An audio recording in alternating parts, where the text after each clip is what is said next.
संतों के मुख से कोई ऐसा शब्द निकल जाए, वो में ऐसा समय भी नहीं आने देना चाहिए। तो इसलिए महाराज जी ने बताया, हमें फरमाया हम अपने जीवन को इतना साध लें। साधेंगे कैसे? जब तक सत्संग में नहीं आएंगे तो वो साधना का तरीका नहीं आएगा कि हमारी वाणी वो मीठी होनी चाहिए। अपने कर्तव्य पर, अपने सेवा धर्म पर हम पूरे उतरे। अगर नहीं उतरेंगे तो हमारी दशा क्या होगी? अभी बात हो रही थी हकीमों की, प्रमाण दिए जाते हैं। एक बार क्या हुआ, पटियाला का राजा वो बड़ा बीमार हो गया, बड़ा बीमार हुआ, उसे इतना बुखार हुआ, इतना बुखार हुआ कि बुखार के कितने इलाज कर लिए, उतरने पर नहीं आया। जो राज वैद्य था, आखिर उन्होंने कहा महाराज अपने छोटे मोटे हकीमों से दवाइयां ले ली, बुखार नहीं उतर रहा, तो राज वैद्य से सलाह ले लो। जब उन्होंने भेजा, मंत्री ने कहा, तो वो राज वैद्य के पास गया। अब राज वैद्य उस वक्त क्या कर रहा था? अपने प्रभु के भजन में लीन था। तब अंदर संदेशा गया, राजा को बुखार है, भाई दवाई लेनी है। तो उस वक्त राज वैद्य ने, उसका कर्तव्य था राजा का इलाज करना, तो उन्होंने क्या किया, अंदर से पूजा करते करते कर्तव्य को भी निभाया और उसको एक पुड़िया दवाई की बनाकर दे दी। कहा जाओ राजा को दे दो, पर मैं आ नहीं सकता क्योंकि मैं इस वक्त अपनी बंदगी में लगा हूं। जो मेरा धर्म है, ये समय है मेरा प्रभु की बंदगी का है, ये कर लूं, उसके बाद मैं राज दरबार में हाजिर हो जाऊंगा। ये दवाई की पुड़िया आप राजा को दे दो। और जो बीच में लोग थे ना, जो दवाई लेने आए थे, उन्होंने जाकर पुड़िया तो ले ली, लेकिन राजा से पता क्या कहा, राजा जी देखो आपने कैसा राज वैद्य रखा हुआ है। मिर्चें लगानी शुरू कर दी। कैसा राज वैद्य रखा हुआ है, आपने आज्ञा की और इसके पास आने को समय नहीं है, क्या भगवान की पूजा में लगा हुआ है, पूजा में लगा हुआ है, आपके यहाँ हुक्म को भी सुनकर नहीं आया, ये पुड़िया देती। जब कोई लगाकर दो चार बातें कहेगा तो मन भी बड़ा हो जाता है। कहते ना कई बार अपनी बुद्धि काम नहीं करती। तो राजा ने पता क्या किया, इस राज वैद्य को अभी ही राज्य से निष्कासित कर दो, भेज दो बाहर, मेरा हुक्म है। अब राजा का हुक्म हो जाए, वैद्य को क्या थी, उसने अपना बोरी बिस्तर संभाला। जब हुक्म हुआ, राजा ने भी क्या किया, वो जो दवाई की पुड़िया थी खाई नहीं, मन विचलित हो गया, पता नहीं मैं बीमार ठीक हूं या ना हूं, अनमने मन से मुझे पुड़िया दे दी है। वो पुड़िया लेकर अलमारी में रख दी और राजवैद्य को निकाल दिया। लेकिन राजवैद्य के पास तो बहुत बड़ा गुण था। जिसके पास गुण होते हैं वो कहीं भी बैठ जाए, उसकी वहां ही पूजा होती है, उसको कोई नकार नहीं सकता। वो वैद्य बड़े आराम से झोला उठाया, अपनी दवाई की पुस्तकें उठाई और लेकर, जो उसके पास दवाइयां थी, लेकर दूसरे राज्य में चला गया। अब उसकी कहां नहीं जरूरत पड़ती, तो इतना गुणवान हो। और इधर क्या हुआ, अब राजा को इतनी दवाइयां दी जाने लगी, तब भी 6 महीने हो गए, कोई आराम नहीं आया। जब आराम नहीं आया तो उसके मन में अपने आप ये ख्याल आ गया कि जो मेरे राजवैद्य ने दवाई दी थी उस वक्त मैंने खाई नहीं, तो क्यों ना मैं उस पुड़िया को लेकर देख लूं, बुखार तो उतर ही नहीं रहा। अब उस राजा ने वो पुड़िया निकाली, वो खाई और उसको सुबह पुड़िया खाई और शाम तक बुखार का नाम ही नहीं, कहां गया बुखार। जब ये बात हुई, राजा को अपनी बात के ऊपर बड़ा ग्लानि भी हुई कि अगर मैं ये पुड़िया उसी वक्त खा लेता, उसी वक्त ग्रहण कर लेता, जो मैंने ये 6 महीने 7 महीने दुख पाया है, ये मैं ना पाता। मैं अपने रास्ते से उन अपने मंत्रियों की बात सुनकर, जिन्होंने मुझे 2-4 लगाकर बताई, उनकी बातों को ऊपराकर मैंने 6 महीने अपनी सेहत का और नुकसान कर लिया। अब जो है वो अपनी जगह पछताने लगा। जब पछताया भी तो लोगों ने कहा अब पछताए होत क्या, चिड़िया चुग गई खेत, लेकिन अब भी समय जो है वो संभल गया। आपने उस पुड़िया का सेवन कर लिया और आप निरोगी हो गए। तो उन्होंने कहा इसका मतलब क्या है। महाराज जी ने ये प्रमाण देते हुए बताया कि हमें जब सत्संग मिलता है, हमें जब दवाई मिलती है, हम उसका ध्यान नहीं करते, हमें लोग कहते हैं ये संत कैसा है, ये फलाना व्यक्ति कैसा है, कुछ बातों में आकर हम असली गुणों से दूर हो जाते हैं, हम अपने समय को खराब कर देते हैं। हमारे बीच में ऐसा कई बार समय आता है, हमारे पास जो असली चीजें थी हम उस ओर ध्यान नहीं देते। और आज भी जब वक्त है, समय पर हमारे पास सब कुछ है, लेकिन हम बाहर भटक रहे हैं। हमें बाहर भटकना छोड़ेंगे। बात तो एक है, राम का नाम एक ही है, कहते हैं वही दवाई वैसे दी जाए उसका इतना असर नहीं होता। वही दवाई, कई आप देखते हो ना, वैद्य लोग क्या करते हैं, उन चीजों भस्मों को लेकर उन्हें शुद्ध करते हैं, उन्हें कितनी बार अग्नि में स्वाह करते हैं, तब जाकर उसको जब इतना रगड़ा चढ़ाते हैं, उसके बाद वो इतनी सी चुटकी तैयार होती है। तो उन दवाइयों का असर होता है 1 मिनट में ही असर होकर 2 घंटे में इंसान की बीमारी दूर हो जाती है। वही राम का नाम तो एक ही है, लेकिन उसको जब तक हम साधते नहीं, जब तक हम सिद्ध नहीं करते, तब तक वो हमारे ऊपर असर नहीं करता। असर तो उसका है, लेकिन वो क्षणिक है। राम के नाम का असर तो है। अगर यहाँ पर हम मंदिर में आते हैं, जो प्रभाव मंदिर के दलीज पर आने पर होना चाहिए, यहाँ पर 24 घंटे सदगुरु के नाम का जाप होना चाहिए, सदगुरु के नाम की महिमा होनी चाहिए। जो भी व्यक्ति रहता है, वो जो भी आए, उसके साथ सदगुरु की महिमा का गुणगान हो। हमारे गुरुदेव भगवान की, नगली निवासी भगवान की लीलाएं क्या कम है, एक से बढ़कर एक है। तो निजातम प्रभु का ये पावन दिवस आ रहा है, उनके जीवन से हमें प्रेमावतार निजातम भगवान, क्योंकि एक एक भक्त के साथ जो बीता हुआ, सब लीलाएं अब आश्रम में है। कभी स्वरूप दर्शन, कभी निजातम लीला, कभी स्वरूप लीला, कभी अपना सार गुरुवाणी, हर एक 35 प्रकाश, सभी ग्रंथों का पठन पाठन होता रहता है। हजूर महाराज जी ने, स्वामी जी ने हमें इतना साहित्य दे दिया है, हमारे पास तो एक घड़ी भी वक्त इधर उधर की बातों का नहीं होना चाहिए। तो हमें हजूर महाराज जी ने हम पर बहुत कृपा की, हमें ये सम्मेलन दिए, हमें ये हर वक्त अपने समय को बिताने का बड़ा सुंदर अवसर दिया। हम इधर उधर की बातों में ना जाकर, अगर कोई आपसे किसी संत की कोई भी बात कहता है, तो कहीं से मत उसका निराकरण करो, उसी संत के पास आ जाओ, वही आ जाओ, उनसे निराकरण कर लो कि आपको ऐसी बात हुई है या किसी ने ऐसा कुछ कहा है। वो आपके मनों के भ्रम भेद 1 मिनट में मिट जाएंगे। हम इधर उधर से सुन के अपने मन को भ्रमित ना करें, तो हमारे ऊपर वो सत्संग की पुड़िया भी काम नहीं करेगी। अगर करेगी, कोई शंका आती भी है, तो उस शंका को 1 मिनट में निकाल दो, तो हमारे ऊपर सदगुरु के प्रेम का रंग चढ़ जाए। अगर प्रेम का रंग चढ़ाना है, तो मीरा जैसे बन जाओ, कबीर जैसे बन जाओ, रैदास जैसे बन जाओ, और उन प्रमाणों की ओर क्या जाना है। हमारे गुरु महाराज जी के तो एक से एक बढ़कर संत हैं, उनके जीवन चरित्रों की ओर देखो। मुझे याद है, एक बार हम कहीं पर गए, तो किसी ने कह दिया, भाई जी तब हमें कुछ भी नहीं पता था, ये सन 1982 की बात है, तो स्वामी जी ने भेज दिया कि जाओ प्रचार के लिए, ये साधु वेश मिला है, और हम चले गए। हमें उस वक्त कुछ भी नहीं आता था, कई बार आपको बताया कुछ नहीं आता था, और वहां गए, हमने कहा चलो 2-4 भजन बोल लेंगे, जो आते हैं गुजारा हो जाएगा। लेकिन जब वहां पहुंचे तो किसने कह दिया, भाई जी सत्संग करो। हमारे साथ एक माता जी बैठे हुए थे, वो जानते थे कि अभी ये बच्चे हैं, अभी तो इस सीढ़ी पर चढ़े हैं।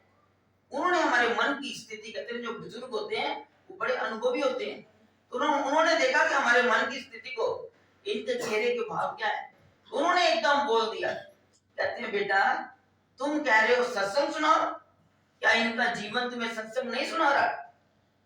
तुम्हें संसार में पड़े हो, तुम्हें कह देना ऐसा वेश 1 मिनट के लिए पहन लो, तुम दूर भागोगे, हम इस मार्ग पर नहीं चल सकते। तुमने सब कुछ देख भी लिया, माता जी ने उन्हें स्पष्ट कहा, तुमने तो घर देख लिया, परिवार देख लिया, बाल बच्चे देख लिए, सब कुछ देख लिया, अब पहन लो गेरुआ। वो इतनी छोटी सी अवस्था में घर घाट छोड़कर ये जो भगवा पहना ना, क्या तुम्हें इनको देखकर सत्संग नहीं आ रहा? कितना बड़ा सत्संग। मुझे तो 1 मिनट में महसूस हो गया कि हम घर बार नहीं छोड़ सकते, ये छोड़कर सदगुरु की डगर पर चल पड़े हैं।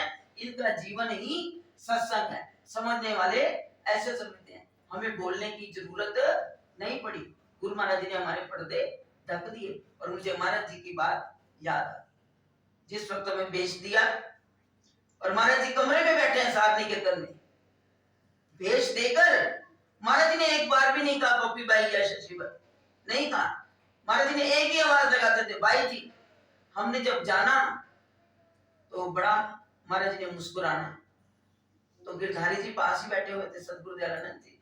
उन्होंने कहा हुजूर आप इनको बार बार आवाज लगाते हो, कहते भी नहीं हो कुछ और हंस देते हो। कहने लगे गिरधारी मैं की दसा, मैंने तो पठान नहीं लगते, मेरा दिल करता मैं बार बार देखा, मैं बार बार आनंद देखा। फिर किसी ने महाराज जी के आगे सवाल कर दिया, क्योंकि उसी दिन हमें भेज दिया, हमें ये लंबे चोले दिए। पुष्पा भाई जी को उस दिन धोती चोला दिया, बाद में लंबा दिया, क्योंकि उस वक्त उनको भी उसी दिन शाम को भेज दिया गया। तो जब दिया तो महाराज जी से किसी गुरु भाई ने सवाल कर दिया, भाई ये क्या, किसी को लंबा चोला दिया है, किसी को ये दिया। तो महाराज जी हमें देखकर एकदम कहने लगे, भाई संत जी मैंने इनको लंबा चोला देकर पूरा ढक दिया है। ये महाराज जी के वाक्य थे। महाराज जी के वाक्य कभी झूठे नहीं होते, उनके वाक्य सदा भी सुन रहे थे ना, अटल सत्य थे पत्थर पर लकीर। और आज पता चलता है तो महाराज जी ने हमें कैसे ढका। जब उस माता की बात सुनी, हमसे हमें कहने ही नहीं दिया और उन्होंने हमारी जगह आधा घंटा इसी बात के ऊपर सत्संग कर दिया। लगे संतों को कभी मत कहो, उनका तो मौन जीवन ही सब कुछ सुना देता है। तो इसलिए उन्होंने जो बात कही तो हमें महाराज जी के वाक्य याद आए, मैंने तो इन्हें पूरा ढक दिया है। तो पता नहीं उनकी कृपा कहाँ कब तक कैसी बरसनी। कई बार तो मन में आ जाता है जब सुनते हैं कोई ये कह रहा है कोई ये कह रहा है, तो महाराज जी इस तरह महसूस करना, क्योंकि महाराज जी ने एक शब्द कहे थे, एक जोड़ी मैं गुरु महाराज जी ने बनाई थी, एक मैं बना रहा हूं, दुनिया देखी। तो महाराज जी के चरणों में खड़े होकर, क्योंकि मन है, हमको ये तो नहीं कहते कि हम भगवान बन गए, हमने कहा महाराज जी क्या इस तरह महसूस करना। फिर भी अंदर से एक भरोसा, एक विश्वास अपने गुरु पर अटल है कि हमें चाहे कुछ भी हो जाए। हमने जो डगर हमें महाराज जी ने दी है, सत्संग की डगर दी है, उस सत्संग की डगर पर चलना है। सेवा का मार्ग मत छोड़ो, भजन का मार्ग मत छोड़ो, जो तुम्हारा कर्तव्य है तुम करते जाओ। आगे गुरु महाराज जी की कृपा का काम है। अगर सदगुरु की कृपा बनी हुई है तो दुनिया की कृपा की कोई जरूरत नहीं, क्योंकि रामचरितमानस के अंदर महाराज जी सुनाया करते थे बार बार, मानस से बहुत प्रेम था। और महाराज जी कहते जहां पर कृपा राम की हुई तहां पर कृपा करे सब कोई। तो इसलिए अपने गुरुदेव भगवान पर अटल विश्वास रखो, अपनी सेवा धर्म को पूरा निभाओ। यही गुरु महाराज जी का आदेश है, यही हमारे इष्ट गुरुओं का, गुरु महाराज जी का, निजातम प्रभु का, सार प्रभु का, हमारे स्वामी जी का, और भी जितने संत महापुरुष हैं सबका यही आदेश है, अपने गुरु के वचनों पर अटल रहो। जो उन्होंने कहा है उन वचनों पर चलते हुए गुरु घर की तन मन धन से समर्पित होकर सेवा करो, वही तुम्हारे भाग्य जगाएगी और वही तुम्हारी, क्योंकि गृहस्थी जो है सांसारिक कामनाओं से भरा, कहता मैं संसार में रहता हूँ मुझे तो सब कुछ चाहिए, दावे के साथ कहते हैं गृहस्थी, हमने यहाँ से नहीं मांगना तो कहां से मांगना है। तो गुरु महाराज जी वो सबके पूर्ण करते हैं, जो वो कहते हैं वो पूर्ण करते हैं। लेकिन जो उन्होंने तुम्हें करने के लिए कहा है तुम भी अपने कर्तव्य को उसी तरह निभाओ। तो ये गुरु का और शिष्य का नाता बड़ा सुंदर निभ जाए। ये निभाने वाली बात है। हम कहते तो है महाराज जी से आज्ञा करते हैं गुरु महाराज जी, लज्जा हाथ तुम्हारी मेरी लज्जा हाथ तुम्हारे, हम ये कहते हैं। लेकिन लज्जा तभी हाथ होगी जब वो आप अपना कर्तव्य निभाएं और गुरुदेव तो अपना कर्म हमेशा हम पर कर रहे हैं। अगर इनमें से कोई बात मेरी आपको कटु लगी हो, कोई अच्छी ना लगी हो तो वो मेरे पास ही छोड़ जाना। अगर कोई अच्छी लगी होगी तो उसे आप अपना ग्रहण करें और उस पर चलने का प्रयत्न करें। इन्हीं शब्दों को आज स्वीकार करें बड़े प्यार के साथ, ऊंचे स्वर से करना। पहले कुछ आनंद नहीं आया, लगा कि अगर आपने कुछ सुना है तो आप जाकर बड़े ऊंचे स्वर से गुरु महाराज जी का जय घोष करेंगे। बोलो जयकारा बोल मेरे श्री गुरु महाराज जी की। दक्षिण नगरी निवासी भगवान की, बोलो सच्ची सरकार की, बोलो श्री स्वामी जी महाराज